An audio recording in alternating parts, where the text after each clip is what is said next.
إن الحمد لله نحمده ونستعينه ونستغفره ونعوذ بالله من شرور أنفسنا من سيئات أعمالنا من يهده الله فلا مضل له ومن يضلل فلا هادي له وأشهد أن لا إله إلا الله وحده لا شريك له وأشهد أن محمدا عبده ورسوله أما بعد. Louange à le Créateur des cieux et de la terre, on le loue pour tout ce qu'il nous accorde comme bien et comme grâce, on lui demande de prier sur son prophète Mohammed sallallahu alayhi wa sallam, sa famille, ses compagnons et tous ceux qui les ont suivis jusqu'au jour de la rétribution. Celui qui l'a guidé, personne ne peut le garer, celui qui l'a égaré, personne ne peut le guider. Alors nous sommes venus dans l'explication du Durab de Bahiyya fi Masail al-Fiqhiyya de notre imam Mohammed ibn Ali al-Shawkani rahimahullah ta'ala. Alors on est toujours dans les choses qui annulent le jeûne. Alors il faut savoir qu'il y a des choses aussi que certaines personnes pensent que ça annule le jeûne, alors qu'en réalité ça n'annule pas le jeûne, comme l'utilisation de la pâte dentifrice. Utiliser la pâte dentifrice pendant la journée du mois de Ramadan, ça n'annule pas le jeûne. Ça n'annule pas le jeûne. Une fois j'ai discuté avec quelqu'un au pays, il disait non, ça annule le jeûne. J'ai dit comment ça? Ça annule. Il y a tel imam qui a dit là-bas dans la mosquée que ça annule. J'ai dit non mon frère, barakallahu fik, c'est pas comme ça que ça se passe. C'est pas à nous d'annuler les jeûnes des gens comme ça là. Tu veux dire que quelque chose annule le jeûne, il faut amener le burhan, il faut amener le dalil. C'est quoi le dalil? C'est pas tu penses que ça annule, tu veux que ça annule là. C'est un problème de dalil. Où est-ce que tu as vu que ça annule? Où est le dalil qui dit que ça annule? Le dalil est où? Il dit, est-ce que tu as même bien écouté l'imam? Tu dis l'imam a dit là, tu as bien écouté cet imam là? Donc ça n'annule pas le jeûne, l'utilisation de la pâte dentifrice. Jahid. Et Cheikh Abdelaziz bin Baz, Cheikh Ibn Al-Saymin, Cheikh Al-Fawzan, tous disent qu'il n'y a pas de mal, à ce que le jeûneur utilise la pâte dentifrice. Jahid. Même si Cheikh Ibn Al-Saymin dit que le mieux c'est de ne pas utiliser ça. Jahid.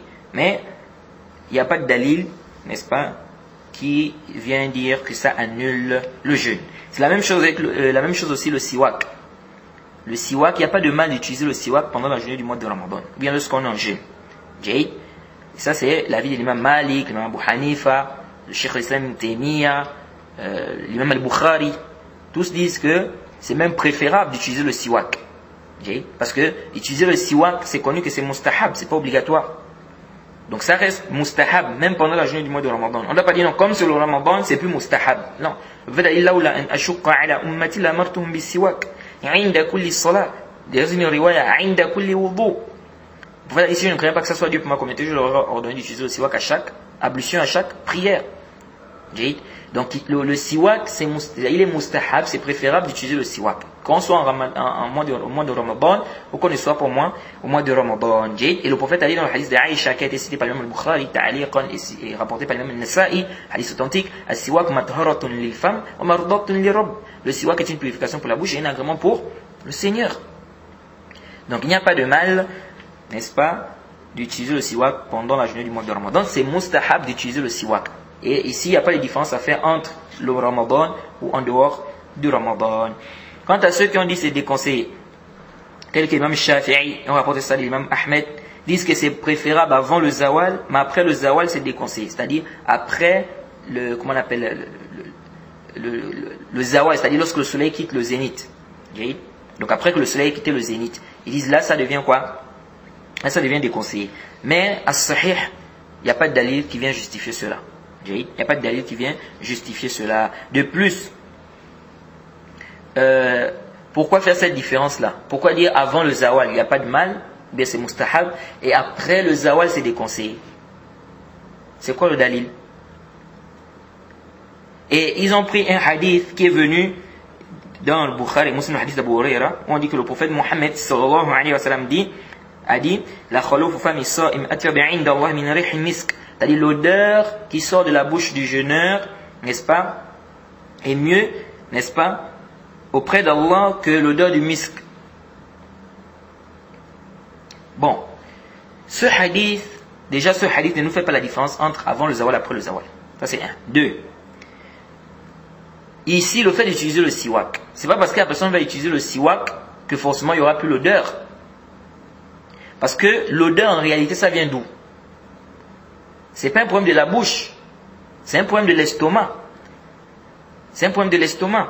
Et de plus, les gens diffèrent en ce qui concerne les odeurs. Vous allez trouver par exemple des gens, avant même le zawal, il y a déjà une odeur au niveau de sa bouche. Est-ce que vous suivez? Avant même le zawal. Donc comment on va dire non? C'est mustahab. Avant le zawal, mais après le zawal, c'est déconseillé. Mais il y a des gens avant le zawal, déjà la bouche a déjà une odeur. Et d'autres même, c'est juste avant Maghrib que sa bouche, c'est-à-dire il commence à avoir une mauvaise odeur au niveau de la bouche. Est-ce que vous voyez? Et c'est ça, cela diffère en fonction de ce que les gens mangent, en fonction des corps, en fonction de la santé de tout un chacun, etc. Donc venez dire qu'avant le zawal, avant que le soleil ne quitte le zénith, c'est mustahab, c'est préférable d'utiliser le siwak, mais après que le soleil ait quitté le zénith, ça devient déconseillé. La dalil alayhi. Il n'y a pas de dalil. Pas de dalil. Tu viens faire ce tafriq là. Quant au hadith qui est venu dans Daraqutni qui dit que le prophète a dit de ne pas utiliser le siwak bil ashi, ça c'est daif. C'est un hadith la sah wa la yathbut. C'est pas un hadith authentique. Comme l'a détaillé le Cheikh Al-Albani rahimahullah dans son livre Al-Irwa numéro 67. Donc il n'y a pas de mal d'utiliser le siwak, il n'y a pas de mal d'utiliser la pâte dentifrice. Et quand tu fais le mob, comment on appelle, quand tu nettoies la bouche, quand tu fais les ablutions, n'est-ce pas, tu mets de l'eau dans la bouche? Est-ce que ça annule ton jeûne? Ça annule pas ton jeûne. Parce que tu ne vas pas avaler ça. Donc celui qui utilise la pâte dentifrice, il ne va pas avaler ça, il n'y a pas de mal. C'est juste pour nettoyer sa bouche. Celui qui utilise le siwak, il n'y a pas de mal, c'est juste pour nettoyer sa bouche. Donc il n'y a pas de mal d'utiliser la pâte dentifrice, il n'y a pas de mal d'utiliser également le siwak. Alors il y a une question aussi ici que les savants traitent. Celui qui rend son jeûne volontairement pendant la journée du mois de Ramadan, est-ce qu'il doit rembourser ça? Quelqu'un volontairement il a rompu son jeûne. Est-ce qu'il doit rembourser ça? La majorité des savants, donc les 4 imams, disent qu'il doit rembourser. Parce qu'ils disent que c'était une obligation sur lui, donc s'il a rompu, cette obligation reste toujours sur lui, il doit rembourser ça. Et Ibn Hazm dit qu'il ne doit pas rembourser. Il dit qu'il ne doit pas rembourser. Et c'est rapporté aussi de certains compagnons. Il cite ça de certains. Ils disent donc quoi? Que la personne ne doit pas rembourser. Cheikh Al-Albani aussi dit ça. Cheikh Al-Albani dit que la personne qui a rompu son jeûne volontairement pendant le Ramadan, volontairement sans excuse, donc sans excuse valable, la personne ne rembourse pas. Il n'y a pas à rembourser. Ils disent parce que le temps que la législation a mis pour cette adoration-là est déjà passé. Ils disent donc il n'y a pas un dalil qui dit qu'il peut rattraper ça. Donc le temps est passé, c'est fini. Où est le dalil qui demande de rembourser? Ils disent il n'y a pas un dalil qui demande de rembourser. Et donc ici, il n'y a pas à rembourser ça. Qu'est-ce que la personne doit faire? Il doit faire un tawbah. Parce que ce qu'il a fait, c'est grave. C'est très grave. Le prophète Mohammed, sallallahu alayhi wa sallam, dans le Sahih ibn Khuzayma, hadith est rapporté par Ibn Khuzayma, c'est authentifié par le Cheikh Al-Albani, le prophète dit qu'il a vu des gens qui étaient pendus par leurs chevilles avec des bouches tranchées et ensanglantées. Il a demandé qui sont ces gens. On lui a dit ce sont des gens qui rompent leur jeûne avant son terme. Ce sont des gens qui rompent leur jeûne avant son terme. Donc c'est grave. C'est-à-dire que tu es en jeûne, tu rends ton jeûne volontairement sans excuse valable. C'est très grave. Et si ça c'est pour celui-là qui a commencé à jeûner et qui rompt, c'est-à-dire si ce châtiment-là c'est pour celui qui a commencé à jeûner puis qui rompt, que dire de celui-là qui ne jeûne même pas? C'est pourquoi Cheikh Al-Albani, dans le Sislat Sahiha, au tome 7, il a dit quoi là-bas? Il a dit, ça c'est le châtiment de celui qui jeûne puis rompt volontairement avant le moment de la rupture du jeûne. Donc sans excuse valable. Il dit alors, comment sera la situation de celui qui ne jeûne pas du tout? Est-ce que vous voyez? Donc c'est grave. Tu romps ton jeûne volontairement. Donc c'est ça, on a dit, tu as fait quelque chose de grave, tu dois faire le tawbah, tu dois demander à la pardon. Donc, tu dois faire un tawbah sincère. Donc tu réunis les conditions du tawbah, regretter, ne plus refaire ça, etc. Et ils disent tu dois faire beaucoup de surérogatoires. Donc tu dois faire beaucoup de jeûnes surérogatoires pour espérer que ces jeûnes-là vont compenser, n'est-ce pas, ce manquement que tu as eu à faire par rapport aux jeûnes obligatoires. Parce que vous devez savoir que on a déjà vu ce hadith quand on a fait des prières surérogatoires. Le hadith où le prophète a dit qu'Allah subhanahu wa ta'ala dira aux anges hal li abdi min tatawwu' fatutimma lahu fariidatahu. Lorsque le serviteur, on va regarder, n'est-ce pas, ses adorations, on va regarder la prière, et Allah subhanahu wa ta'ala va dire aux anges, est-ce que mon serviteur a des surérogatoires pour que ça puisse compenser les obligations s'il y a eu des manquements. Jade. Et à la fin du hadith, le prophète a dit, on fera ainsi avec toutes ses œuvres. Donc la personne doit faire beaucoup de surérogatoires. Mais dire que la personne doit rembourser ce jeûne-là, ils disent non, parce qu'il n'y a pas de dalil qui dit que la personne doit rembourser. Tu as rompu ton jeûne volontairement, sans excuse valable, eh bien, ici, le temps est passé, khalas. Où est le dalil qui dit que tu peux rattraper ce temps-là? Où est le dalil? Et Allah subhanahu wa ta'ala a dit, فَمَنْ يَعْمَلْ مِثْقَالَ ذَرَّةٍ خَيْرًا يَرَهُ وَمَنْ يَعْمَلْ مِثْقَالَ ذَرَّةٍ شَرًّا يَرَهُ. Allah subhanahu wa ta'ala dit, sur la traduction rapprochée, quiconque fait un bien, fût-ce du poids d'un atome, le verra. Et quiconque fait un mal, fût-ce du poids d'un atome, le verra. Donc ce que tu as fait grave. Donc tu dois demander à Allah subhanahu wa ta'ala pardon sincèrement. Jade. Et tu ne dois plus recommencer cela. Quant au fait de rembourser, ces savants-là te disent, donc Cheikh Al-Albani, Ibn Hazm et bien d'autres, te disent il n'y a pas à rembourser ce jour-là. Il n'y a pas à rembourser ce jour-là. Donc la personne doit faire beaucoup de prières, de jeûnes surérogatoires. Et je profite à rappeler un hadith que les gens rapportent souvent, ou que les gens citent souvent. On dit, et d'ailleurs même une fois, je suis allé dans une mosquée, j'ai vu un imam qui a cité ça sur le mimbar. Et il disait, l'imam al-Bukhari a rapporté ça. Je dis non, l'imam al-Bukhari n'a pas rapporté ce hadith. L'imam al-Bukhari a cité, et il a dit que c'est da'if. Donc où est-ce que tu as mis cette parole quand l'imam al-Bukhari dit que c'est da'if? Tu as mis ça où? Le hadith qui dit que le prophète a dit Man aftara yawman min Ramadan bi ghayri udhr, c'est-à-dire celui qui va rompre un jour parmi les jeûnes du Ramadan sans excuse, il ne pourra pas rembourser cela même s'il jeûne toute l'année et toute la vie. Ce hadith, c'est un hadith da'if. La yasih wa la yathbut. Il y a un rapporteur qui est majhoul à l'intérieur et il y a l'ittirab dans la chaîne de transmission. Il y a un rapporteur qui est inconnu dedans et il y a l'ittirab aussi dans la chaîne de transmission. Donc ça c'est un hadith qui est da'if. La yasih. C'est pas un hadith authentique. Malheureusement, on voit beaucoup des imams qui amènent ça pendant le Ramadan. Disons le prophète Mohammed sallallahu alayhi wa sallam a dit, et ils disent l'imam al-Bukhari a rapporté. Ça ghalat. Tu ne peux pas dire kharrajahu al-Bukhari, ou bien akhrajahu al-Bukhari, là. Parce qu'il a cité ça, ta'liqan. Donc, intabihu li hadha. Souvent, certains imams, quand ils veulent prêcher, ils veulent enseigner, n'est-ce pas? Surtout pendant le mois de Ramadan, quand ils veulent parler de la gravité de celui qui rend son jeûne volontairement, ils amènent ce hadith. Mais le hadith là est da'if, la yasih wa la yathbut. Alors, Allah subhanahu wa ta'ala nous dit dans le Coran, Surat Baqarah, verset 183 à 184, Allah subhanahu wa ta'ala dit يا أيها الذين آمنوا كتب عليكم الصيام كما كتب على الذين من قبلكم لعلكم تتقون أياما معدودات فمن كان منكم مريضا أو على سفر فعدة من أيام أخر وعلى الذين يطيقونه فدية طعام مسكين فمن تطوع خيرا فهو خير له وأن تصوموا خير لكم إن كنتم تعلمون.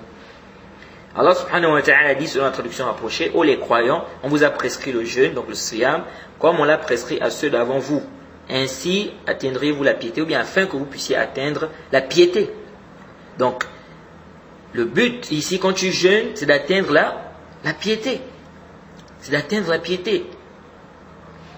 Contrairement à ceux qui pensent que le jeûne, c'est juste s'abstenir de manger et boire. Là, Le jeûne, ce n'est pas juste s'abstenir de manger et boire. Okay? Il faut délaisser également les péchés. Hein? Il faut faire des adorations. Il faut, n'est-ce pas, faire ce qui est obligatoire.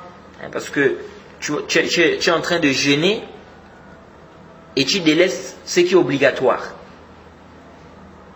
Hein? Tu jeûnes, tu ne fais pas la prière par exemple. Comme certains. Tu jeûnes et tu ne fais pas la prière. La prière. Inch'Allah. Donc le jeûne, c'est pas juste s'abstenir de manger et boire. Et je crois qu'on a déjà parlé de ça. Que le jeûne, il faut également s'abstenir de faire des mauvaises choses, des mauvaises paroles, insulter les gens, faire des péchés, tout ça. Il faut délaisser cela. Jade. Donc ici, Allah subhanahu wa ta'ala nous dit qu'il a prescrit le jeûne. N'est-ce pas? Il nous a prescrit le jeûne, comme il a prescrit à ceux d'avant nous. Et il a dit, afin que vous puissiez atteindre la piété. Il dit, pendant un nombre déterminé de jours, quiconque d'entre vous est malade ou en voyage devra jeûner un nombre égal d'autres jours. C'est-à-dire celui qui est malade ou qui est en voyage, il peut rompre son jeûne et il compte le nombre de jours qu'il n'a pas jeûné et il va rembourser ça. Mais pour ceux qui ne pourraient le supporter qu'avec une grande difficulté, ça c'est selon la traduction qui est connue, qui est célèbre, comme on va voir, Inch'Allah, que ce verset-là, il y a tout un débat des savants. Parce que est-ce que le sens du verset, c'est ceux-là qui ne pourraient le supporter qu'avec une grande difficulté, ou bien le sens du verset, c'est ceux-là qui peuvent le supporter, donc qui peuvent jeûner, il y a une compensation. Donc ça, c'est un débat, ça va venir, Inch'Allah, en détail. Ici, il dit donc, ceux qui peuvent le supporter, il y a une compensation.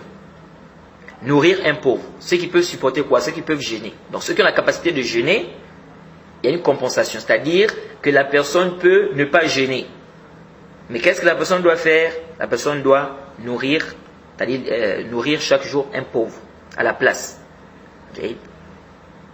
Comme on va voir, parce que ici, le verset, chez certains savants, ce verset-là concerne ceux-là qui pouvaient jeûner. Ça c'est avant qu'on oblige le mois de Ramadan. Donc avant que le mois de Ramadan ne soit obligatoire, le jeûne du mois de Ramadan ne soit obligatoire, les gens avaient le choix. Si tu veux, tu jeûnes. Si tu veux, tu ne jeûnes pas. Mais si tu ne jeûnes pas, tu dois faire la compensation, tu dois nourrir chaque jour un pauvre. Donc c'est pourquoi ici, là, j'ai dit, dans la traduction, pour ceux-là qui peuvent le supporter, il y a une compensation. Nourrir un pauvre. Et si quelqu'un fait plus que son gré, c'est pour lui, mais il est mieux pour vous de jeûner si vous le saviez. Inch'Allah, ça va venir, comme je vous ai dit en détail, on va parler de ce verset. On va voir, n'est-ce pas, la divergence des savants par rapport à ce verset-là en détail. Alors ici, Allah subhanahu wa ta'ala dit فَمَنْ كَانَ مِنْكُمْ مَرِيضًا أَوْ عَلَى سَفَرٍ فَعِدَّةٌ مِنْ أَيَّامٍ أُخَرٍ. Celui parmi vous qui est malade. Donc, la maladie est une cause, n'est-ce pas? Mais c'est parmi les causes qui font en sorte que la personne ne jeûne pas. Donc, tu peux ne pas jeûner si tu es malade. Sauf que les savants débattent ici. De quelle maladie il est question ici? Est-ce que c'est toute maladie? Ou bien c'est une maladie particulière? Alors la majorité des savants te disent, si la personne est malade, ou bien si quelqu'un est malade, et il peut jeûner, cela ne lui cause aucun mal, aucune difficulté, ça n'augmente en rien sa maladie. Ils disent, la personne doit obligatoirement jeûner. La personne doit obligatoirement jeûner. Donc si c'est une maladie qui ne te cause aucune difficulté, aucun problème, et si tu jeûnes aussi, ça ne va pas augmenter ta maladie, c'est-à-dire ça ne te cause aucun problème. Ils disent ici l'obligatoire pour toi de jeûner. Ça c'est l'avis de la majorité des savants. D'autres savants disent non. Peu importe la maladie. Du moment où on appelle ça maladie, la personne a le droit de rompre. Peu importe la maladie. Du moment où on appelle ça maladie, la personne a le droit de rompre. Même si c'est une maladie, c'est-à-dire même si tu as une maladie qui ne t'empêche pas de jeûner. C'est-à-dire je suis malade, si je jeûne, je n'aurai aucun problème. Ça ne va me causer aucun problème. Ils disent même si tu es dans ce cas-là, il est permis pour toi de rompre. Et ça c'est l'avis que nous trouvons juste. Hadha huwa as-sahih. Wallahu ta'ala a'lam. Toutes sortes de maladies, peu importe la maladie, il est permis pour toi de rompre le jeûne ou de ne pas jeûner. Tu comptes le nombre de jours, ensuite tu vas rembourser. Le dalil, c'est qu'Allah subhanahu wa ta'ala dit فَمَنْ كَانَ مِنْكُمْ مَرِيضًا. Celui parmi vous qui est malade, c'est mutlaq. Allah dit celui parmi vous qui est malade. Allah n'a pas ici spécifié de quelle maladie il est question. Celui parmi vous qui est malade. Jade Mumtaz. Donc ici nous disons peu importe la maladie. Ici c'est général. Toute maladie que tu as, Jade, donc tu peux jeûner. Ici là on dit même si tu peux jeûner, il est permis pour toi de rompre. Et ça c'est l'avis également de Ata. Même al-Bukhari a cité dans son Sahih, d'après Ata, qu'il a dit yuftir min maradi kullihi, kama qala Allah Ta'ala. Il a dit que la personne rend de toutes sortes de maladies, de toute maladie. Et comme Allah a dit. L'imam al-Bukhari a cité ça ta'liqan. Et c'est venu dans Abdul Razzaq. Jade. Abdul Razzaq, d'après Ibn Jurayj, il a dit qultu li'ata. Donc, l'imam Abdul Razzaq a rapporté jusqu'à Ibn Jurayj qui dit j'ai dit à Ata min ayyi waja'in yuftir fi Ramadan. Il a posé la question à Ata, de quelle maladie on rend le jeûne pendant le Ramadan? Qala minhu kulluhu. Il a dit toutes sortes de maladies, toute maladie. Jade. L'imam al-Bukhari, il a été rapporté l'imam al-Bukhari dans le Ma'rifat al-Ulum al-Hadith d'Al-Hakim. Il a cité avec sa chaîne de transmission jusqu'à Abi al-Hassan ibn Sulaym. Il dit Sami'tu Muhammad ibn Ismail al-Bukhari yaqul اعتللت بالنيسابورة علة خفيفة وذلك في شهر رمضان فعادني إسحاق بن رهوي في نفر من أصحابه فقال لي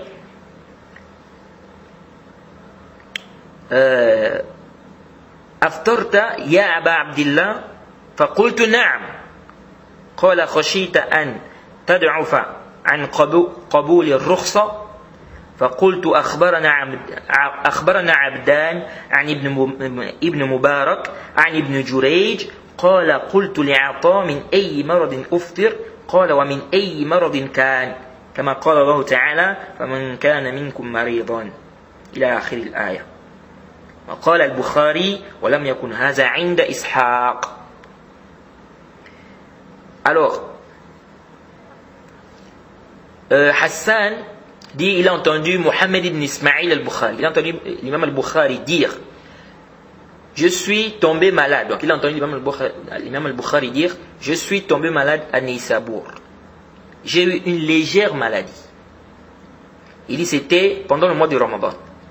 Il dit Ishaq ibn Rahaway m'a rendu visite avec un groupe de ses compagnons. Et donc il a demandé à l'imam al-Bukhari tu as rompu? Et il a dit oui. Donc Ishaq s'est étonné qu'avec une petite maladie comme ça, cette maladie c'est une légère maladie. Donc avec ça tu rends ton jeûne. L'imam al-Bukhari oui j'ai rompu. Après l'imam al-Bukhari a dit Abdan m'a dit qu'Ibn Mubarak a dit qu'Ibn Jurayj a dit j'ai posé la question à Ata de quelle maladie dois-je rompre? Et Ata a dit il s'agit de quelle maladie? De quelle maladie il est question? Et comme Allah subhanahu wa ta'ala a dit celui parmi vous qui est malade. C'est-à-dire que Ata veut dire ici C'est comme s'il veut lui dire, tu veux que ça soit quelle maladie? C'est comme Allah a dit. Il a dit celui qui est malade. Jay, celui qui est malade. Après, l'imam al-Bukhari a dit, ceci n'était pas chez Ishaq. C'est-à-dire Ishaq n'avait pas ce dalil-là. Donc, et c'est là où vous voyez les salafs. Les salafs, quand ils faisaient quelque chose, ils se basaient sur quelque chose. C'est pas quand vous voyez les gens aujourd'hui, ils font des choses, ils ne s'appuient sur rien du tout. Rien du tout.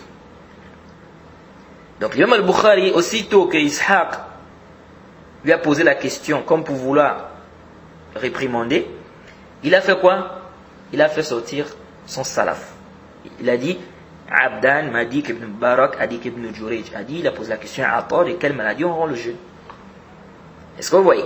Donc ici nous disons, peu importe la maladie, c'est-à-dire que même si c'est une maladie qui ne t'empêche pas de jeûner, nous disons ici tu as la dérogation, tu peux rompre. Et que la personne, que quelqu'un ne nous dise pas, mais là vous ne regardez pas le ma'na, le sens qui est voulu. Parce que pourquoi on a permis à celui qui est malade de rompre? C'est parce qu'il aura une difficulté pour jeûner. Donc ça veut dire que c'est celui qui a une difficulté pour jeûner qu'on doit demander de rompre. Nous disons, Allah subhanahu wa ta'ala dans le verset a parlé du malade, il a parlé aussi du voyageur. On pose la question à cette personne. Celui qui est en voyage, qui ne rencontre pas une difficulté, il a le droit de rompre son jeûne ou pas? Quelqu'un est en voyage, par exemple 15 minutes de vol, ou 20 minutes, il est vraiment dans l'avion, il y a la clim, vraiment, machallah, il ne rencontre aucune difficulté. Est-ce que ici il a le droit de rompre son jeûne? Non, il a le droit de rompre. Il a le droit de rompre parce qu'il est en voyage. Il est en voyage. La illa pour rompre, la raison ici pour rompre le jeûne, c'est quoi? C'est le voyage. Donc du moment où il est en voyage, il peut rompre. La illa pour rompre ici, c'est la maladie. Du moment où la personne est malade, elle peut rompre. Maintenant la hikma, la sagesse, c'est à cause de quoi? La mashaqqa, la difficulté. Et on avait déjà parlé de ça dans les 3 fondements. On a expliqué, on a fait la différence entre la illa et la hikma. Et on a dit que quand on dit ça c'est la sagesse, ça ne veut pas dire ici que si la personne n'a pas ce qu'on a cité comme sagesse ou ce qu'on a eu à dire, par exemple si on dit ça c'est la sagesse et qu'on ne retrouve pas ça, on ne retrouve pas cette sagesse là dans un aspect, on ne doit pas dire non, la personne ne doit pas faire l'acte là parce que la sagesse c'est ça, et ici on ne retrouve pas cette sagesse là. Par contre si on parle de illa, oui, al-hukm yadur ma'a illatihi wujudan wa adaman. Donc ici on dit que la illa pour rompre le jeûne, n'est-ce pas? Ici là, c'est la maladie. C'est la maladie. Donc tout ce qu'on appelle, c'est-à-dire tout celui qui est malade, il peut rompre. Donc on ne doit pas dire non, ici il s'agit seulement d'une maladie qui va t'empêcher de jeûner. Ou qui te fera jeûner avec difficulté. C'est cette maladie-là qui te permet de rompre. On dit là, dalil ala hadha. Donc le verset est général, il n'est pas permis de venir restreindre un texte qui est général, sans burhan, sans dalil. Si les savants sont unanimes que un texte est restreint, là ishkal. Ici il n'y a pas de problème. Si les savants sont unanimes qu'un texte est restreint, là il n'y a pas de problème. Mais si les savants divergent, ici on revient au dalil. On revient au dalil. Et il n'y a pas de dalil qui vient faire ce tarsis-là de dire que la maladie dont il est question, c'est une maladie qui t'empêche de jeûner. Si quelqu'un dit non, mais vous n'avez pas regardé le ma'na, on dit bon, celui qui est en voyage. Tu n'as pas aussi regardé le ma'na pour celui qui est en voyage. Donc celui qui est en voyage, qui ne rencontre aucune difficulté, il ne doit pas aussi rompre son jeûne. Mais lui ne va pas te dire ça. Il va te dire non, il peut rompre parce qu'il est en voyage. Ah, on dit ici aussi, même s'il ne rencontre pas de difficulté, il peut rompre parce qu'il est malade.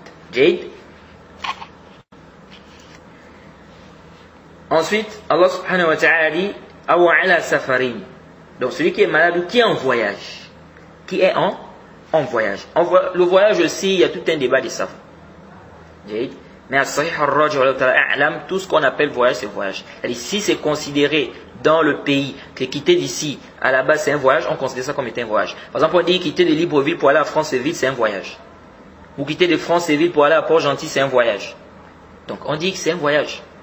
Si on dit quitter de Libreville pour aller à Antoum, c'est un voyage. Si c'est considéré comme ça dans le pays, eh bien on considère ça comme étant un voyage. Donc, le voyage, c'est ce qui est connu. Parce qu'on n'a pas un dalil dans le Coran ou dans la sunna claire qui dit qu'à partir de tel moment c'est le voyage, à partir de tel moment c'est plus un voyage. Là. Donc, on revient ici à ce qui est connu des gens. Dans la langue arabe aussi, on n'a pas un dalil comme ça. Qui nous dit que à partir des temps, c'est le voyage, à partir des temps, c'est plus un voyage. Donc, ça veut dire que ça revient à ce qui est connu des gens.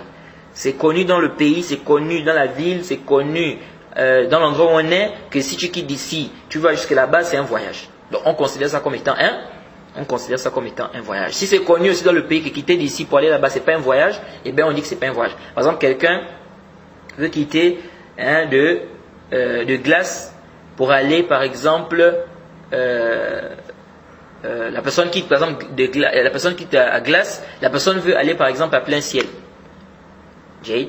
Est-ce que quitter de Glace pour aller à Plein Ciel au Gabon, c'est considéré comme étant un voyage? C'est pas considéré comme étant un voyage. Donc ici on dit que c'est pas un voyage. Jade, quelqu'un qui dit charbonnage, il va en Zayon. C'est un voyage? On dit non, c'est pas un voyage parce que c'est pas considéré dans le pays comme étant un voyage. Donc ici nous disons, on revient à ce qui est connu.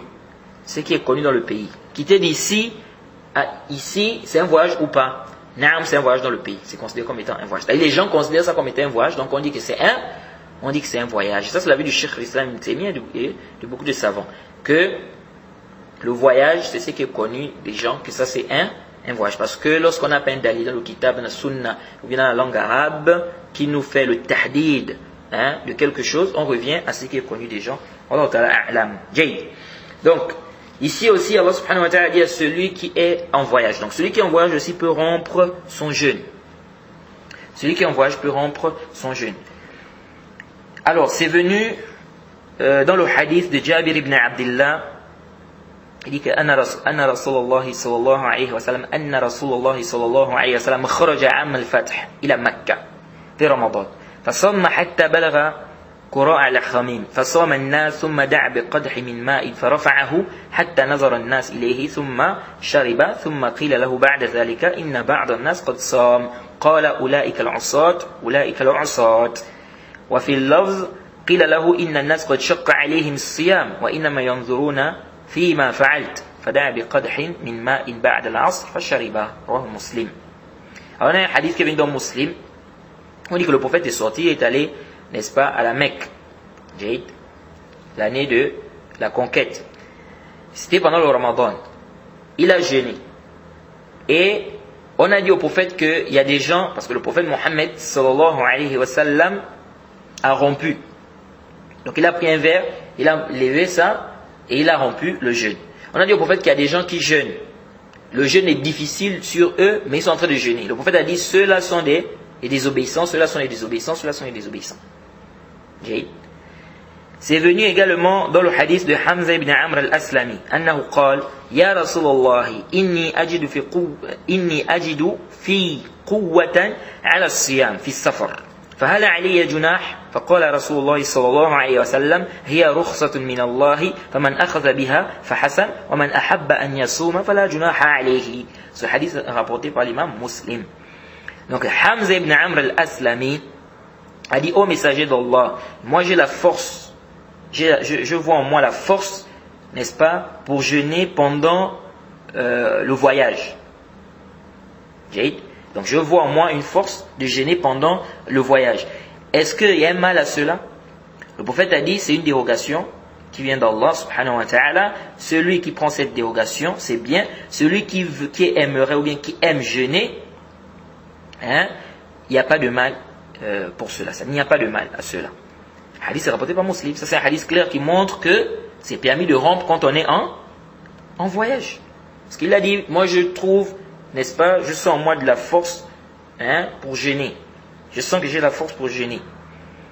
Donc je sens que j'ai la force, n'est-ce pas, quand je suis en voyage. Donc est-ce que je peux jeûner? Est-ce qu'il y a un mal à cela?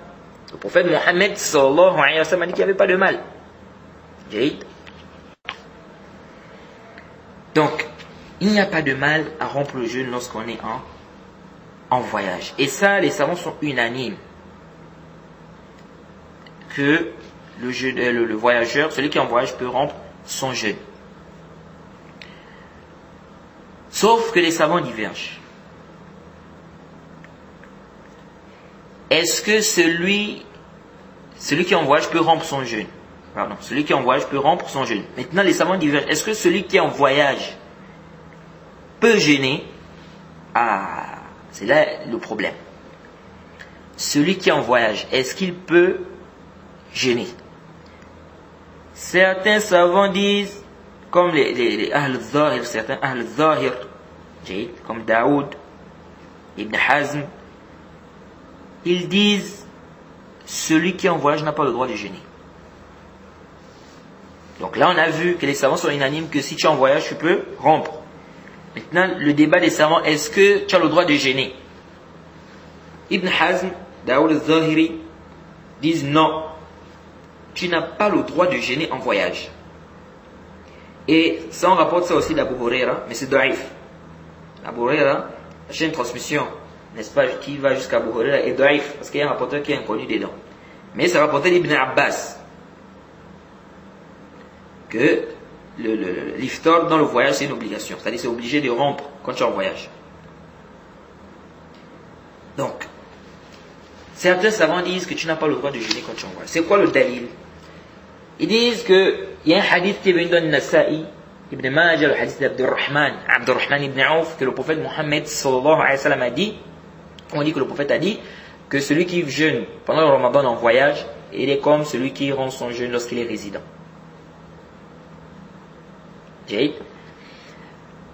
Ils ont aussi dit, le prophète a dit dans un hadith rapporté par l'imam Muslim, Laysa min al-birr as-siyam fi as-safar. Il fait partie de la piété le jeûne en voyage. Hadith de Muslim rapporté par Jabir.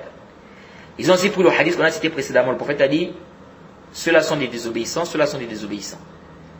Donc ils disent, tout ça, ça montre qu'on n'a pas le droit de jeûner quand on est en voyage. Mais as-sahih ar-rajih, c'est l'avis de la majorité des savants, qu'on a le droit de jeûner lorsqu'on est en voyage. Et ça, c'est l'avis des 4 imams. Et on a plein de preuves qui montrent qu'on peut jeûner lorsqu'on est en voyage. Parmi les preuves, le hadith de Muslim et Bukhari, le hadith de Anas, où il dit, on était en voyage avec le prophète Mohammed sallallahu alayhi wa sallam, wa minna as-sa'im wa minna al-muftir. Parmi nous, il y en avait qui étaient en jeûne, parmi nous, il y en avait qui étaient, c'est-à-dire qui ont rompu. Il dit, ceux qui étaient en jeûne ne réprimandaient pas ceux qui avaient rompu, et ceux qui avaient rompu ne réprimandaient pas ceux qui jeûnaient. C'est un hadith clair.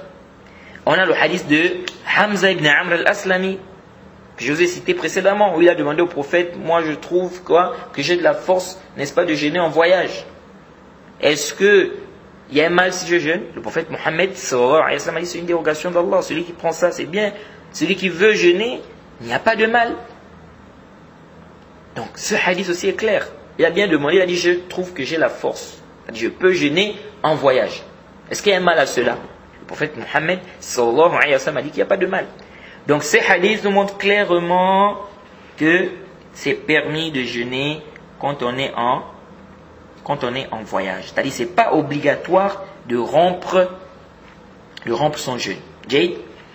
Maintenant, les dalils, c'est-à-dire les preuves qu'ont avancé ceux qui ont dit il est obligatoire pour toi de rompre. Le hadith qui dit que le jeûneur au Ramadan, ou pendant le Ramadan, en voyage, est comme celui qui rompt son jeûne lorsqu'il est résident, c'est un hadith qui est daïf. Le hadith, c'est un hadith daïf, la yasih wa la yathbut. Certains savants ont rendu ça faible, comme l'imam Bayhaqi et bien d'autres.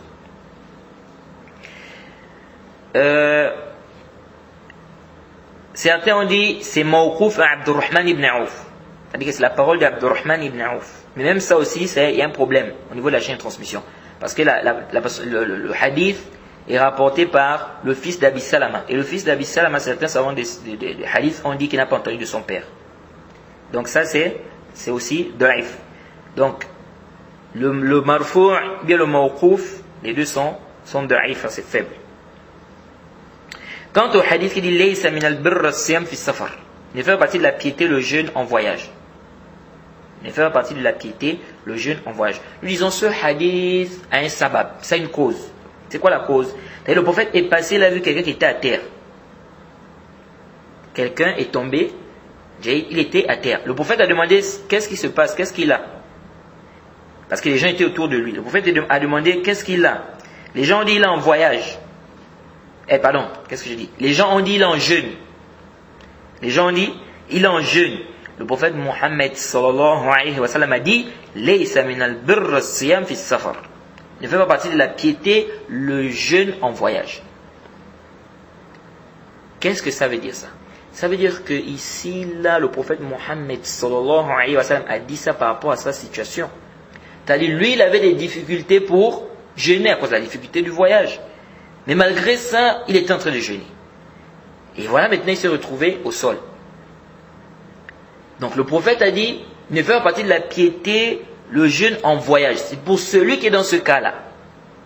Donc, on ne doit pas comprendre ce hadith-là de manière générale. Non, on doit comprendre qu'ici, ne fait pas partie de la piété, n'est-ce pas, de jeûner en voyage. C'est pour celui-là qui a des difficultés à jeûner en voyage. Donc, il est dans une difficulté, mais malgré ça, il est en train de jeûner. Jade. Maintenant, quelqu'un peut dire, nous avons une qaïda qui dit al-ibra bi'umumi al-lafz la bi khusus as-sabab. Nous avons une qaïda, nous avons une règle qui dit ce qui est pris en considération c'est la généralité du texte et non point la spécificité de la cause. C'est-à-dire que lorsque nous avons un texte et que ce texte-là a une cause, c'est-à-dire il y a quelque chose qui s'est passé, c'est ce qui a fait que le verset, par exemple, c'est ce qui a fait qu'on révèle le verset, ou c'est ce qui a fait que le prophète Mohammed sallallahu alayhi wa sallam dise la parole. Ici, là, la règle dit, on doit prendre en considération le texte général, et non pas le restreindre à la cause. On ne doit pas dire non, comme le verset est descendu sur ça, donc c'est spécifique à ça. Là, ici on prend le texte qui est général.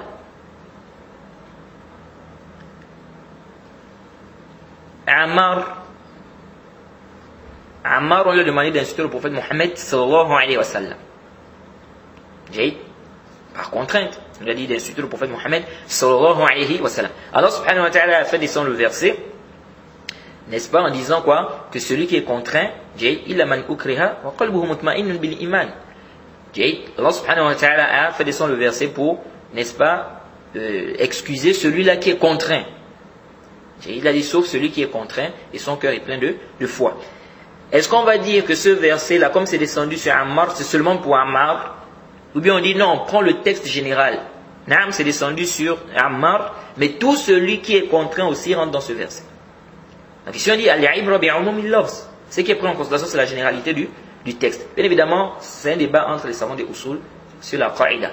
Mais même ceux qui disent que l'ibra c'est le khusus sabab, ils te disent quoi? Ils te font quand même un qiyas. Ils te disent tout celui qui sera dans le cas de cette personne-là, on fait entrer, c'est-à-dire on le fait entrer dans le verset.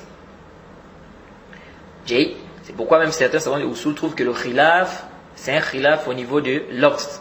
C'est-à-dire c'est une divergence au niveau des termes seulement. Parce que à la fin, tous disent quoi? Que celui qui est dans le même cas que c'est-à-dire que celui qui est venu dans la cause, n'est-ce pas? Ils disent que celui qui est dans le même cas là, eh bien, il rentre aussi dans le verset. Mais d'autres qui disent que le khilaf n'est pas seulement l'obzi, parce que ceux-là ont fait rentrer, n'est-ce pas, celui qui ressemble à celui qui fait partie de la cause, ils l'ont fait rentrer dans le texte par qiyas, par analogie. Or, les autres ont fait rentrer bin nos. Donc, il y a une différence entre le nos, c'est-à-dire entre le texte et l'analogie. Entre le texte et l'analogie. Ça c'est un débat entre les savants des usul. Inch'Allah, peut-être ça va venir bit-tafsil quand on va faire un livre dans les usul al-fiqh. Donc ici nous disons al-ibra bi'umumi al-lafz la bi khusus sabab. C'est-à-dire ce qu'on prend en considération c'est la généralité du texte. Le texte est descendu sur une personne. C'est-à-dire le texte est descendu par rapport à une cause. Ici là on dit ce texte-là, si c'est un texte général, on doit prendre la généralité de ce texte-là. Et non pas le restreindre, n'est-ce pas, à la cause. Très bien.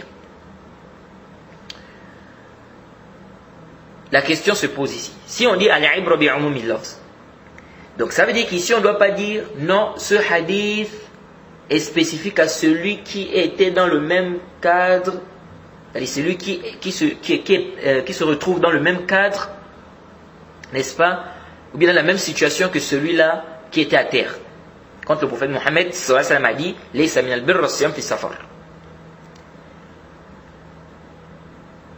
Parce que la règle dit al-ibra bi'umum al-lafz. Donc ce qui est pris en considération c'est le texte général. Donc on ne doit pas regarder si le sabab. Naam, le prophète a dit ça par rapport à quelqu'un qui était dans une difficulté. Mais le texte est général. Le prophète a dit ne fait pas partie de la piété le jeûne en voyage. Ou le jeûne en voyage ne fait pas partie de la piété. Donc ça c'est général. Le jeûne en voyage ne fait pas partie de la piété. C'est général. Pourquoi on veut restreindre ça au sabab, à la cause? Alors ici, intabiru. On avait déjà expliqué, je pense, dans les 3 fondements. On avait dit que cette qa'ida, cette règle de al-ibra bi'umum al-lafz, la bi khusus sabab, c'est ce qui est pris en considération sur la généralité du texte et non pas la spécificité ou bien la cause pour laquelle le texte a été révélé ou le texte a été dit. On avait déjà dit que cette règle-là, on ne doit pas prendre cette règle-là comme ça de manière absolue. On avait dit, si on trouve d'autres textes qui contredisent le texte général, qui semblent contredire le texte général là, donc de manière apparente, ici l'on doit comprendre ce texte général en fonction de sa cause. Okay? En fonction de sa cause. Et si vous vous rappelez, on a parlé de ça quand on a parlé du chapitre, quand on a parlé pardon, du djihad. Lorsqu'on a parlé du djihad dans Usul Salasa, dans les Salasatul Usul, dans les 3 fondements du Cheikh Mohammed ibn Abdul Wahhab. Donc ici nous disons, Naam, le texte il est général. Il faut dire laysa min al-birr as-siyam fi safar. Mais on voit que ce texte-là semble contredire plein de textes qui prouvent que le prophète a jeûné bien que les compagnons, n'est-ce pas, jeûné en voyage. Et on a cité ces hadiths. Et donc, étant donné qu'on voit qu'il y a en apparence une contradiction, on doit donc dire que le hadith là, on doit le comprendre par rapport à sa cause. Et donc on dit Naam ne fait pas partie de la piété le jeûne en voyage pour celui qui était dans la même situation que celui qui était à terre là, celui qui était dans le même cadre. Mais quant à celui qui n'est pas dans ce cas-là, on ne peut pas lui dire ici que ça fait partie de la piété, n'est-ce pas, le jeûne en voyage. Voilà un peu ce que nous pouvons dire par rapport à cela. C'est la même chose avec le hadith qui dit ceux-là sont les désobéissants, ceux-là sont les désobéissants. Parce que dans la version de Muslim, on dit quoi? Que le jeûne était difficile pour eux. Ils étaient en voyage, le jeûne était difficile pour eux. Le prophète a dit voilà les désobéissants, ceux-là sont les désobéissants. Donc ça veut dire que le prophète ici parlait des gens qui, n'est-ce pas, sont en voyage et ils ont des difficultés à jeûner. Donc ceux-là on dit vous devez rompre. Ceux-là on dit vous devez rompre. Naam.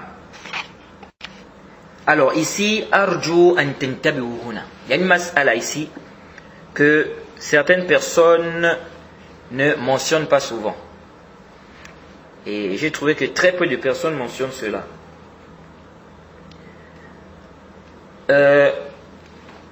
Si les musulmans sont attaqués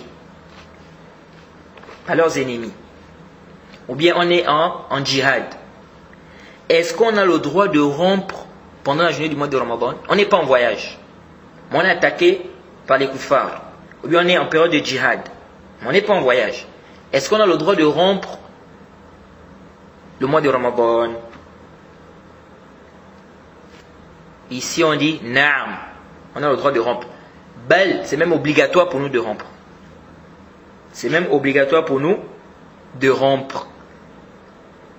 Le dalil, c'est venu dans le Sahih Muslim. Le hadith d'Abu Sa'id al-Khudri. Quelqu'un est venu voir Abu Sa'id al-Khudri. Il a trouvé qu'il y avait des gens autour de lui. Donc il y avait des gens qui lui posaient des questions. Ensuite, les gens se sont séparés. Donc les gens sont partis. Il est venu voir Abu Sa'id al-Khudri. Il a dit, moi je ne veux pas te poser la question, ou bien je ne te demande pas ce que cela te demande.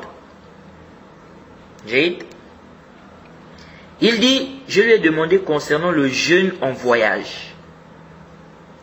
Il a dit, on a voyagé avec le prophète Mohammed sallallahu alayhi wa sallam vers la Mecque. On s'est arrêté quelque part. Le prophète a dit, vous êtes proche de vos ennemis. La rupture est plus forte pour vous C'est-à-dire c'est une force pour vous. Il dit certains ont jeûné, d'autres ont rompu. C'était une dérogation.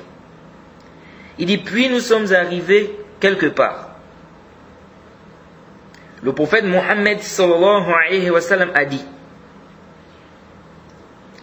innakum musabbihu aduwikum wal fitru aqwa lakum fa'aftiru. Il dit fakanat azima. Hadith sarih. Il dit le prophète Mohammed sallallahu alayhi wa sallam a dit demain vous allez combattre vos ennemis. Demain matin vous allez combattre vos ennemis. Innakum musabbihu aduwikum. Demain vous allez combattre vos ennemis. Wal fitru aqwa lakum fa'aftiru. Demain vous allez combattre vos ennemis. La rupture est plus forte pour vous, c'est-à-dire c'est une force pour vous. Rompez. Il dit c'était une obligation. Les gens ont rompu. Ce hadith, c'est un hadith qui nous montre quoi? Ça nous montre que si on est attaqué, ou bien on est en train de faire le djihad, il est obligatoire pour nous de rompre le jeûne du Ramadan. Et ça, c'est l'avis du Cheikh l'Islam Ibn Taymiyyah. Parce que dans le hadith, on voit que le prophète Mohammed sallallahu alayhi wa sallam leur a ordonné, il leur a ordonné de rompre. Or, l'ordre implique l'obligation. Et ici, la raison, c'était pas le voyage. Parce qu'ils sont d'abord arrivés quelque part, le prophète a dit vous êtes proches de vos ennemis. Mais il n'a pas ordonné de rompre. Après, il leur a dit demain matin, vous allez combattre vos ennemis. La rupture est une force pour vous, rompez. Donc ça veut dire que la raison ici, là, c'était pas le voyage. Sinon, il devait leur demander de rompre depuis. Donc c'était à cause du combat. Donc de là, nous disons, si on combat les ennemis veulent nous combattre, on rencontre nos ennemis, c'est le combat. Ici, là, on doit rompre. On doit rompre. Naam. Et comme je vous ai dit, ça c'est l'avis du Cheikh l'Islam Ibn Taymiyyah. C'est pourquoi le Cheikh l'Islam Ibn Taymiyyah, lorsqu'il a combattu les Tatars, il est sorti. Donc quand il est sorti avec les gens, il avait quoi? Il avait un bout de pain. Il a mangé. Quand il est sorti, il a mangé et il a ordonné aux gens de rompre. C'était pendant le Ramadan. Et lorsqu'il a combattu le Tatar, c'était pendant le Ramadan, il a mangé et il a ordonné aux gens de rompre et il s'est argumenté de ce hadith. Il s'est argumenté de ce hadith. Et ça, c'est l'avis du Cheikh Al-Albani aussi. C'est aussi l'avis du Cheikh Al-Albani, rahimahullah. Donc, ici nous disons, si on est en plein combat on rencontre nos ennemis, on doit les combattre. Ici, il est permis pour nous de rompre. Bal, c'est même obligatoire ici de rompre. Et comme je vous ai dit, la raison ici, c'était pas le voyage. Parce qu'on voit que dans le hadith dans le Sahih Muslim, on dit que les compagnons disent qu'ils gênaient. Il y avait ceux qui gênaient. Quand ils étaient en voyage, ils gênaient. Et il y a d'autres aussi qui ne gênaient pas. C'est-à-dire certains gênaient et d'autres ne gênaient pas. Et ceux qui gênaient ne réprimandaient pas ceux qui ne gênaient pas. Ceux qui ne gênaient pas ne réprimandaient pas ceux qui gênaient. Donc ça montre ici que le prophète, quand il a ordonné, ce n'est pas un problème du voyage. Ce n'est pas un problème du voyage. Ça, c'est l'avis que nous trouvons juste au lot à A'lam. Même si la majorité des savants disent que le combat n'est pas une raison pour rompre le jeûne. Mais à Sahih, le combat est une raison. C'est une raison. Et ce hadith, c'est une preuve, n'est-ce pas, par rapport à cela. Alors, Allah subhanahu wa ta'ala, donc on revient au verset, Allah dit فَمَنْ كَانَ مِنْكُمْ مَرِيضًا أَوْ عَلَى سَفَرٍ فَعِدَّةٌ مِنْ أَيَّامٍ أُخَرٍ. Donc celui qui est malade ou qui est en voyage, donc il doit compter le nombre de jours, n'est-ce pas, un nombre égal d'autres jours. Donc tu comptes le nombre de jours que tu n'as pas jeûné et tu vas rembourser cela. Tu vas rembourser cela. Comment tu dois rembourser ça? Là aussi c'est une question. Donc celui qui est malade et qui a rompu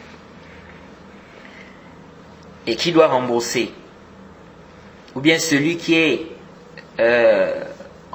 en voyage, qui a rompu et qui doit rembourser.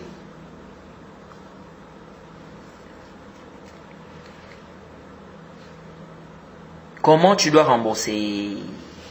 Alors ça aussi, c'est un débat. Alors, as-sahih, wallahu ta'ala a'lam, c'est que quand tu rembourses, tu dois rembourser le jeûne de manière enchaînée. Parce que on a un hadith qui est rapporté par l'imam Ad-Daraqutni et Bayhaqi, hadith d'Abu Huraira radiyallahu anhu, anna nabiyya sallallahu alayhi wa sallam qala la sawma ba'da an-nisf min Sha'ban hatta Ramadan wa man kana alayhi sawm min Ramadan falyasridhu wa la yaqta'hu. Le prophète Mohammed sallallahu alayhi wa sallam a dit il n'y a pas de jeûne après la moitié de Sha'ban jusqu'au Ramadan.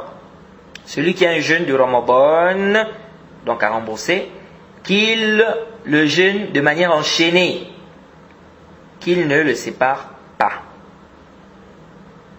Donc, qu'il enchaîne, qu'il ne le coupe pas, donc qu'il ne le sépare pas. Donc, ça veut dire que tu dois jeûner de manière enchaînée. Donc quand tu vas rembourser le jeûne, tu ne dois pas couper ça. Et tu ne dois pas dire par exemple je jeûne aujourd'hui, demain je peux ne pas jeûner. Après demain je jeûne là. Tu dois jeûner enchaîné. De la même manière que tu jeûnais pendant le mois de Ramadan, enchaîné, quand tu vas rembourser ce jeûne-là, tu dois aussi faire ça enchaîné. Parce que quand tu jeûnes pendant le mois de Ramadan, tu jeûnes enchaîné.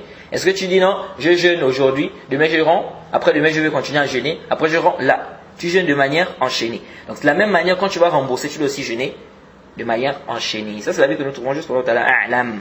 Ce hadith que je viens de vous citer, Cheikh Al-Albani, dans le Silsilat Da'ifa, il avait authentifié le hadith là. Dans le Irwa, il a rendu ça da'if. Lèche. Pourquoi? À cause d'un rapporteur, Abdurrahman ibn Ibrahim.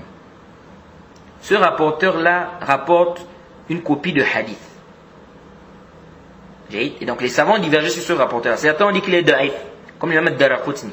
Il dit qu'il est da'if. Mais en réalité, ce rapporteur-là, la moindre des choses qu'on puisse dire, c'est que c'est un rapporteur qui est sadouk. Jade, lèche. Pourquoi? Parce que quand on regarde les hadiths qu'il rapporte, les hadiths qu'il rapporte ne contredisent pas les hadiths des rapporteurs dignes de confiance. Donc il ne rapporte pas des choses que les rapporteurs dignes de confiance n'ont pas rapportées. Ça c'est un. Deux, l'imam Ahmed a été questionné sur lui. L'imam Ahmed a dit laysa bihi ba's. Ça il n'y a pas de problème. Et l'imam al-Bukhari aussi a fait son tawthiq. Ibn Ma'in a dit thiqa huwa thiqa. Ibn Ma'in, et vous savez qu'Ibn Ma'in il était dur dans au niveau du tawthiq. Quand Ibn Ma'in te dit que tel rapporteur est digne de confiance, vraiment il faut t'accrocher. Parce que lui, pour qu'il dise qu'un rapporteur est digne de confiance, c'était pas facile. Il y a aussi Abu Zur'a. Abu Zur'a qui a dit la ba'sa bihi. Ahadithuhu mustaqima. Il a dit il n'y a pas de mal. Ces hadiths sont corrects. Ces hadiths sont corrects. Parce qu'ils rapportent ce que les rapporteurs de confiance rapportent. Donc, aqall shay, la moindre des choses qu'on puisse dire de ce rapporteur, c'est qu'il est saduq. Donc le hadith, c'est un hadith authentique. Donc, nous sommes d'avis que ce hadith est un hadith authentique. Contrairement au deuxième avis du Cheikh Al-Albani. Le Cheikh Al-Albani a d'abord rendu ça authentique, après il a rendu ça faible. Mais sahih, c'est le premier avis du Cheikh Al-Albani. Et les compagnons ont divergé sur cette question. Les compagnons ont divergé sur cette question. Certains compagnons voyaient que tu peux séparer, donc tu n'es pas obligé de jeûner de manière enchaînée. D'autres compagnons voyaient qu'il fallait jeûner enchaîné. Donc il y a une divergence entre les compagnons. Ça a été rapporté d'Abu Huraira dans le Musnad d'Ibn Abi Shayba, qu'il a dit, parlant de celui qui a le jeûne à rembourser, il a dit il le fait enchaîner s'il veut. S'il veut. Ça a été rapporté d'Ibn Abbas, n'est-ce pas, qu'il a dit il n'y a pas de mal à faire enchaîner. Donc de rembourser de manière enchaînée. Ibn Omar par contre, lui voyait qu'il faut faire s'enchaîner. Obligatoirement la personne doit faire s'enchaîner. Et la personne jeûne ça de manière enchaînée. Et dans une version ici d'Ibn Abi Shayba, il a dit tu jeûnes et tu rembourses comme tu jeûnais. Il a dit tu rembourses comme tu jeûnais. Donc il y a une divergence entre les compagnons. Ibn Omar voit c'est-à-dire l'avis d'Ibn Omar, c'est que tu dois jeûner de manière enchaînée. Et c'est l'avis que nous adoptons. L'avis que nous adoptons, c'est l'avis d'Ibn Omar. Et nous avons le hadith du prophète Mohammed sallallahu alayhi wa sallam qui est authentique. Parce que comme des grands savants, quand des grands savants tels que l'imam Ahmed, Abu Zur'a, Ibn Ma'in disent que Abdurrahman Ibn Ibrahim c'est un rapporteur, là, Sabihi ou bien il est thiqa, c'est pas quelque chose à négliger. Donc ici nous sommes d'avis que la personne doit jeûner de manière enchaînée. Wallahu ta'ala a'lam. Ici il y a un ishkal. Le hadith qu'on a cité, c'est le hadith d'Abu Huraira, où on dit que le prophète a dit celui qui a le jeûne à rembourser, il doit le faire de manière enchaînée. Il doit l'enchaîner. Il ne doit pas couper cela, c'est-à-dire il ne doit pas jeûner en séparant les jours. Ce hadith, c'est rapporté par Abu Huraira. Mais on voit que dans le Musannaf d'Ibn Abi Shayba, il a dit, il le fait enchaîner s'il veut. Donc il y a un problème. Comment ça il rapporte? Parce que le hadith du prophète, c'est un ordre. Quand on voit le hadith du prophète, on voit que c'est un ordre. فَلْيَسْرِدْهُ وَلَا يَقْطَعْهُ. Il a un interdit, il a dit, il ne doit pas couper, il ne doit pas séparer. Il doit jeûner, enchaîner. Donc c'est un ordre. Et il y a aussi l'interdiction ici.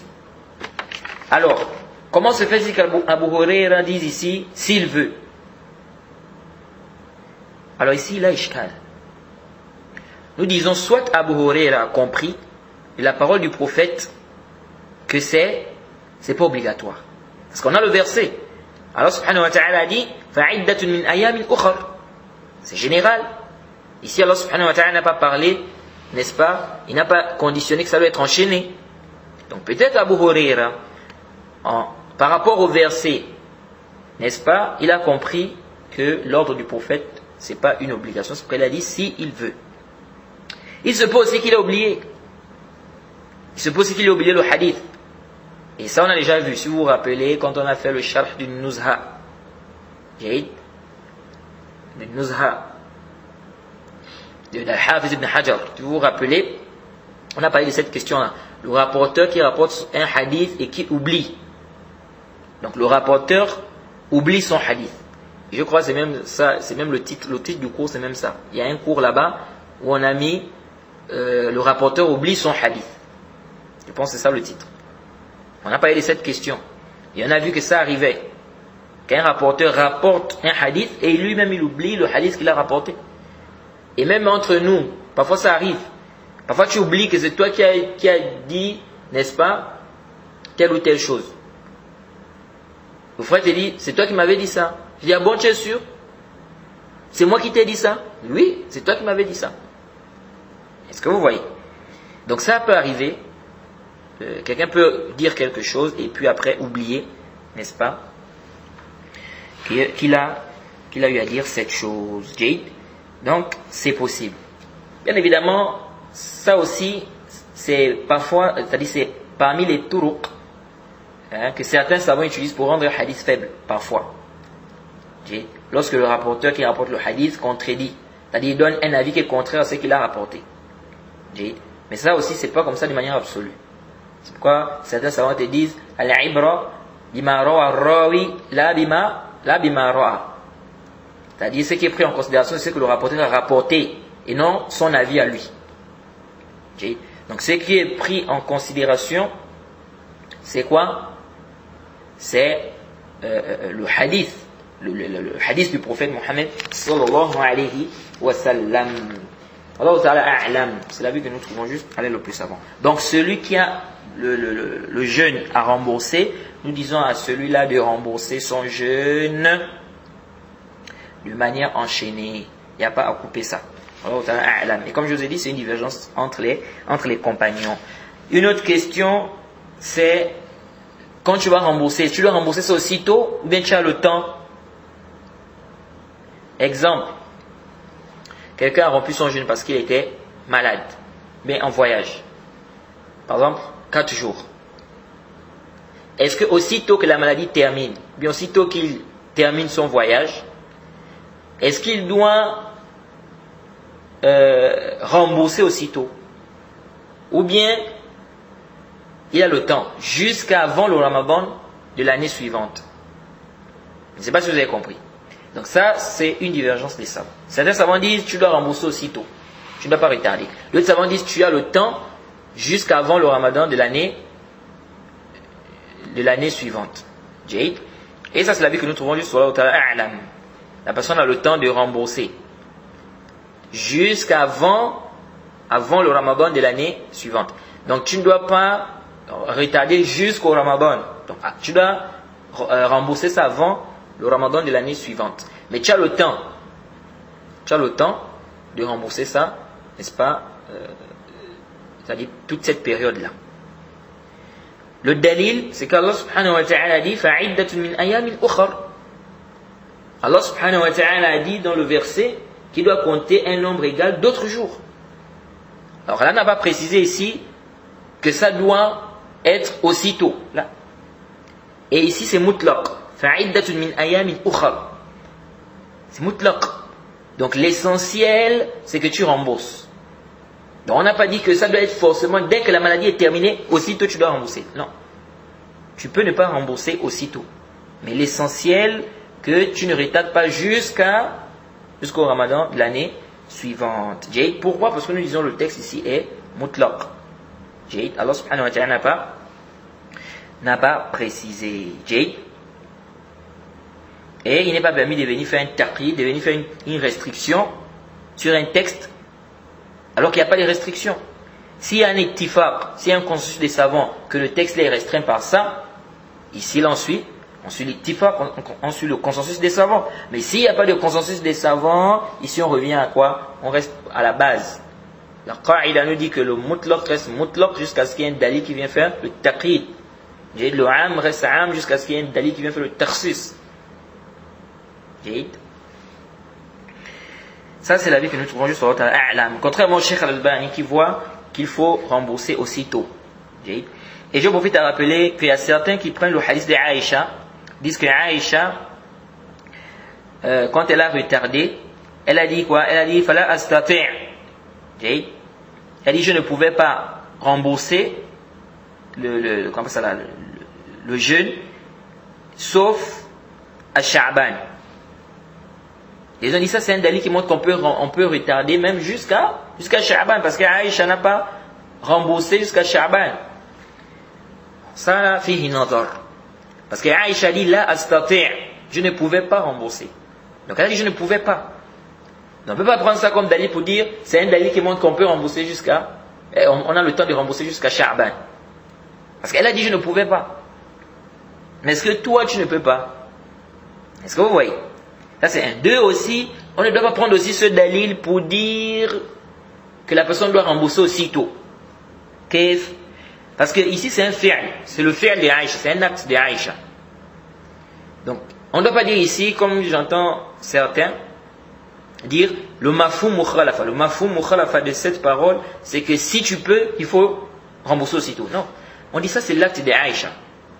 L'acte de Aïcha, on ne tire pas l'obligation dans ça. Ça c'est un. Deux, elle a dit je ne pouvais pas. Est-ce que ça veut dire que si elle pouvait, elle devait avoir le péché parce qu'elle n'a pas remboursé aussitôt? Non. C'est-à-dire, elle nous donne une information. Aïcha nous fait comprendre ici qu'elle ne pouvait pas rembourser. Donc elle a remboursé jusqu'à Sha'ban. Elle a retardé ça jusqu'à Sha'ban.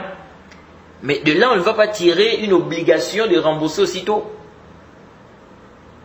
Et le mafhoum mukhalafa, c'est dans les nusus, le hadith du prophète Mohammed sallallahu alayhi wa sallam, c'est dans la parole du prophète, dans le Coran. Mais est-ce que dans le fi'l d'un compagnon, on doit prendre ici mafhoum mukhalafa et dire que de mafhoum mukhalafa, donc de là, ça veut dire que c'est obligatoire. Là. Donc ici, on dit as-sahih ar-rajih, c'est que c'est pas obligatoire de rembourser aussitôt. Le verset est général. Donc, notre dalil ici, c'est le verset du Coran. Et on n'a pas de dalil du prophète Mohammed sallallahu alayhi wa sallam qui demande à la personne de rembourser aussitôt. Il n'y a pas de dalil comme ça. Wallahu ta'ala a'lam.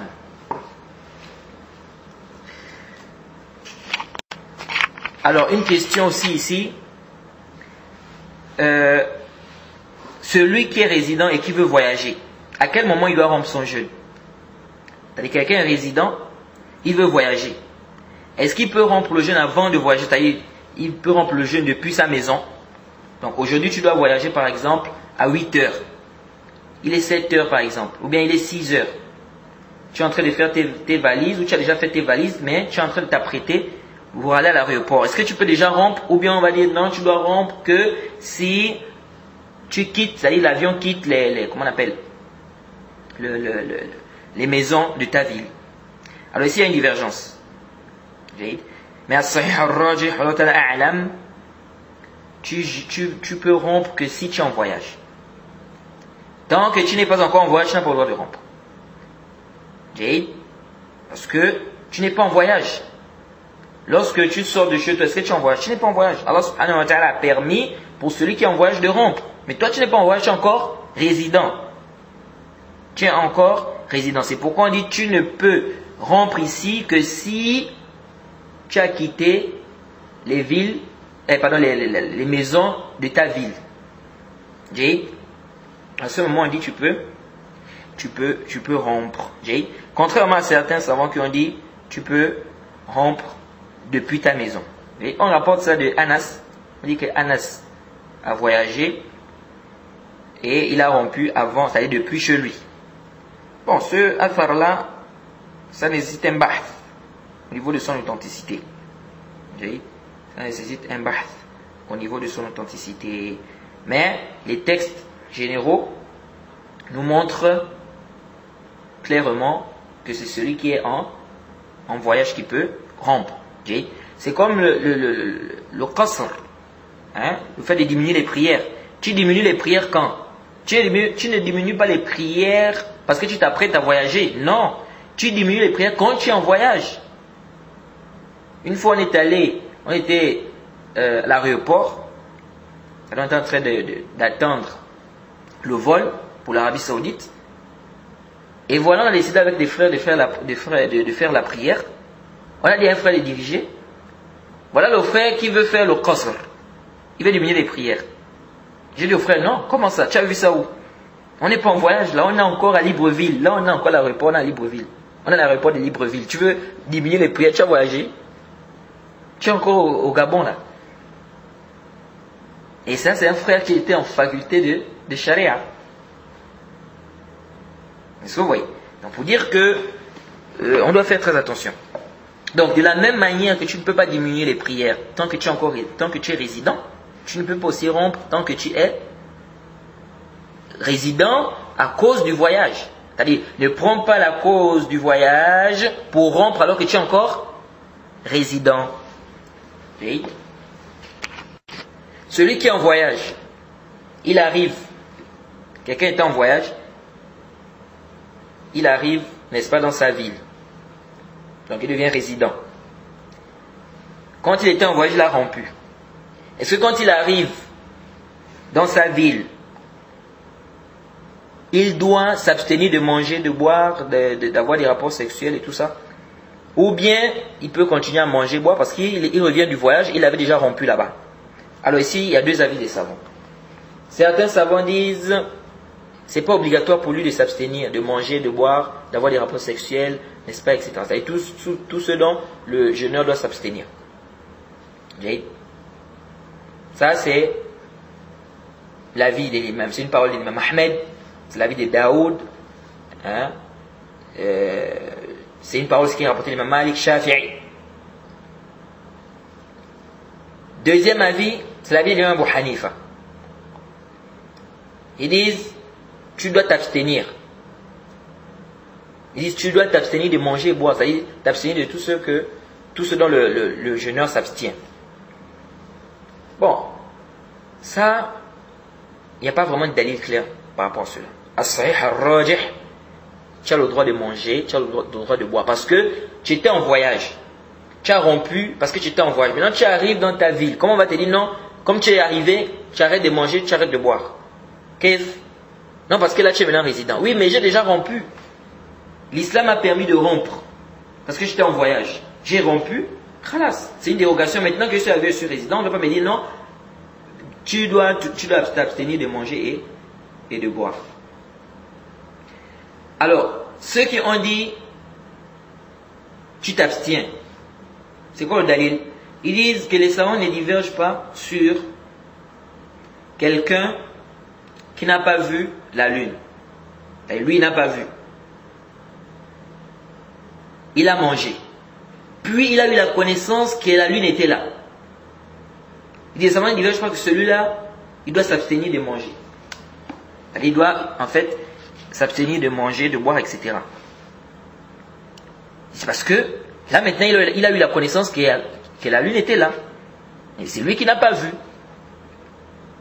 Okay? Donc ils ont fait l'analogie avec ça. Ils ont dit c'est la même chose ici. Il a rompu, et donc, dès qu'il arrive, les résidents, il doit arrêter il doit s'abstenir de manger, de boire. Bon, ça, le qiyas, l'analogie, la fille nazar.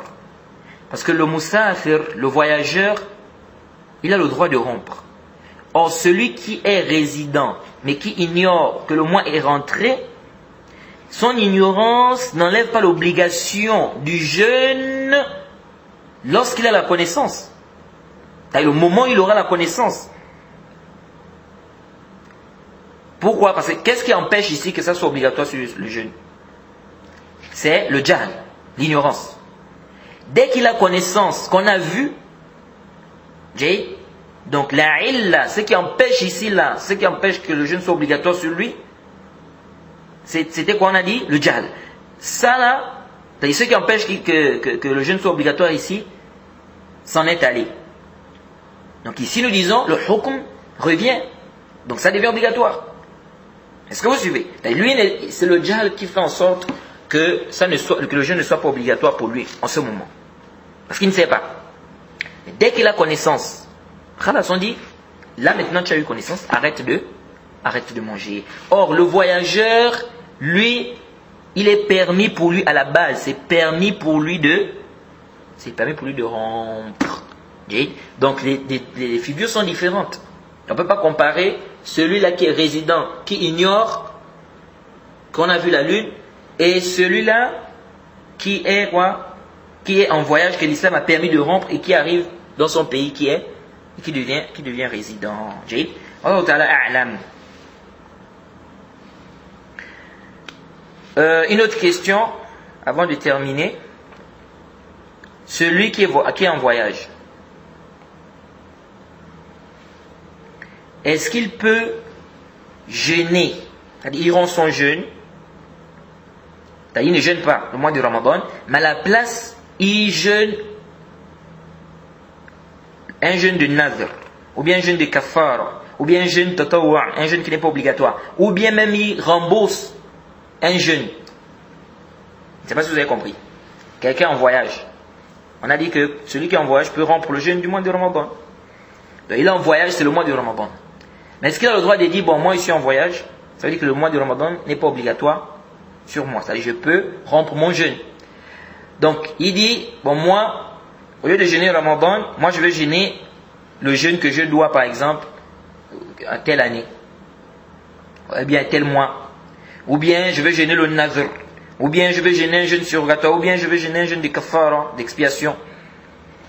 Est-ce qu'il a le droit? La majorité des savants, mazhab de Shafi'i, de Malik, de Ahmed, c'est pas permis. Ils disent parce que c'est-à-dire on lui a permis de rompre. C'est une dérogation. Ici on lui a permis de rompre, n'est-ce pas, le jeûne du mois de Ramadan. Donc c'est une dérogation. Alors, si il ne veut pas prendre cette dérogation-là, eh bien, il est obligatoire pour lui de revenir sur la base, sur le ans. Il est obligatoire pour lui de revenir sur la base. La base, c'est le jeûne du mois de Ramadan. On t'a fait une dérogation, on a dit, tu peux ne pas jeûner. Maintenant, toi, tu ne prends pas cette dérogation-là. Tu veux mettre un autre jeûne à la place. Là. Les savants disent non. Alors, si tu ne prends, la dérogation, ça veut dire quoi? C'est-à-dire, on te dit, tu peux ne pas jeûner. Tu prends le mois de Ramadan. Là, tu dis, ok, il n'y a pas de problème. Donc, je peux ne pas jeûner Ramadan, mais je peux jeûner un autre jeûne. On dit là. On dit non. Pourquoi on dit non? Parce que la place là où, ce mois-là, c'est le mois du Ramadan. La base, c'est que tu dois jeûner ça. Maintenant, l'islam t'a fait une dérogation que tu peux ne pas jeûner ce mois du Ramadan. Maintenant, toi, au lieu de prendre cette dérogation, tu ne prends pas ça. C'est-à-dire, tu décides quand même de jeûner, mais pas le jeûne du Ramadan. Là, on dit non. On dit ici non. Jay. Donc, as-sahih ar-rajih a'lam, c'est que tu n'as pas le droit de jeûner un autre jeûne. Donc, celui qui est en voyage, il n'a pas le droit de jeûner un autre jeûne que le jeûne du mois de Ramadan. Jay. L'imam Abu Hanifa est allé à dire que la personne peut jeûner si c'est un jeûne obligatoire, ou bien un jeûne d'expiation, ou bien un jeûne de nadr, le vœu. Si c'est un jeûne obligatoire, il faut bien comprendre. D'ici c'est un jeûne obligatoire, ou bien un jeûne d'expiation, ou bien un jeûne de vœu. Mais ça, vraiment, il n'y a pas de dalil qui vient faire ce tafriq-là. As-sahih wa ta'ala, c'est l'avis de la majorité des savants. Quand tu as fait une dérogation ici, c'est quoi? C'est que tu dois jeûner le mois de Ramadan. La base, c'est que tu dois jeûner le mois de Ramadan. On t'a fait une dérogation que tu peux rompre. Maintenant, ici, toi, tu dois pas dire non, je romps et je mets à la place là un autre jeûne. On dit non. Si tu ne prends pas la dérogation, là, tu reviens au os, donc c'est le mois du Ramadan. Tu reviens à la base. La base, c'est quoi? C'est que tu dois jeûner le mois de Ramadan. On s'arrête ici, on demande qu'à nous facilite, quand on donne la compréhension de sa religion. Wa subhanaka Allahumma bihamdik, wa ashhadu an la ilaha illa anta astaghfiruka wa atubu ilayk.